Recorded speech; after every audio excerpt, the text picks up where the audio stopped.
Have you ever felt like you need to disappear for a while? What if the version of you everyone knows is the very version you need to leave behind? And what if going silent isn't running away, but the beginning of becoming someone stronger? Sometimes you don't need more advice or explanations. You need distance from the noise so you can finally hear yourself. Because there is a difference between being seen trying and quietly becoming. Today we'll break down 5 principles of disappearing, rebuilding yourself, and returning transformed. If you're into psychology, self-mastery, and discipline, like this video and subscribe to the channel. Stay until the end, because the final point changes the reason you should rebuild. 1. Stop announcing the person you want to become. Think about the last time you decided to change your life. Maybe you were tired of wasting time and knowing you were capable of more. So you made a decision. Tomorrow would be different. You would train, work harder, build something, and finally become disciplined. You felt powerful. Then you told somebody, maybe a friend, family member, or everyone online. People responded, "You've got this." Suddenly, you felt like you had made progress. But you hadn't. You received recognition for an intention you hadn't turned into action. That's the trap. Talking about transformation can give you a small reward before the difficult work begins. Real transformation happens later. When excitement disappears, the work becomes repetitive and nobody cares. When you fail and have to start again, that's where the old version of you starts losing control. So stop announcing every new version of yourself. No announcement that you're entering a new era. Just begin. Let your results become the announcement. Once you stop explaining, you can remove the audience. 2. Remove the audience. The moment people know what you're trying to become, you create an invisible audience. And audiences create pressure. You start thinking, do they notice? Are they impressed? What will they think if I fail? Suddenly, you're not only trying to change, you're trying to look like you're changing. That's dangerous, because you can become more focused on appearing disciplined than actually becoming disciplined. Private work is different. When nobody is watching, failure isn't embarrassing. It's information. You can change your strategy, make mistakes, and start over without explaining yourself. No image to protect, no audience to impress, only the work. That's the difference between building a life and building an identity for other people to admire. The other only changes appearances, so protect your transformation. Not every goal needs a post, an explanation, or an audience. When you remove the audience, you can finally focus on the process. The process is where the hardest part begins. 3. Survive the dark middle. Real rebuilding isn't always cinematic. The internet shows you the beautiful version. Early mornings, gyms, books, coffee, work, silence. But real transformation can look completely different. Sometimes it's boring. Sometimes it's lonely. Sometimes you wake up with zero motivation. Sometimes you wonder whether you're making progress. And sometimes you miss your old life, even when that old life was holding you back. Familiarity feels safe. Your old habits and environment know you. But when you begin changing, that identity starts losing its grip. Some conversations become meaningless. Some relationships become distant.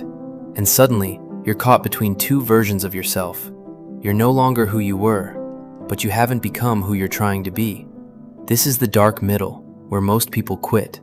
They mistake discomfort for failure. But discomfort doesn't always mean something is wrong. Sometimes it means something is changing. You don't need to escape the uncomfortable middle. You need to survive it. Continue after motivation disappears, and you're building discipline. 4. Turn your pain into information. Eventually, your past will force you to look at yourself. The failure, the rejection, the breakup, the embarrassment, the mistake you wish nobody knew about. Your first instinct may be to forget it, distract yourself, scroll, stay busy, anything that keeps you from sitting alone with what happened. Ask yourself a different question. Instead of asking, "How do I forget what happened?" ask, "What did it reveal about me?" That question changes everything.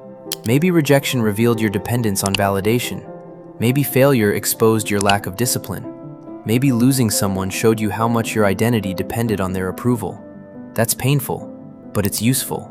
Your mistakes, failures, and regret contain information. You don't need to hate yourself. Understand it, then use it. Your past doesn't have to become your identity. It can become your instruction manual. The goal isn't to erase what happened. It's to make sure you don't repeat it. Pain can either become an excuse or it can become an instruction. Learn to use it and you become harder to break. But there is one final test. 5. Build without needing a reward. Can you keep going when nobody notices? Can you improve your life without showing everyone? That's where real discipline begins. Nobody sees you put the phone down, learn for hours, or choose work instead of distraction. Nobody celebrates the small decisions that slowly rebuild your identity. But those decisions are everything. Real discipline is simple. I said I would do it, so I did it. No applause, no announcement, no validation, just execution. Over time, you stop needing motivation, pressure, or everyone's belief. You begin trusting yourself.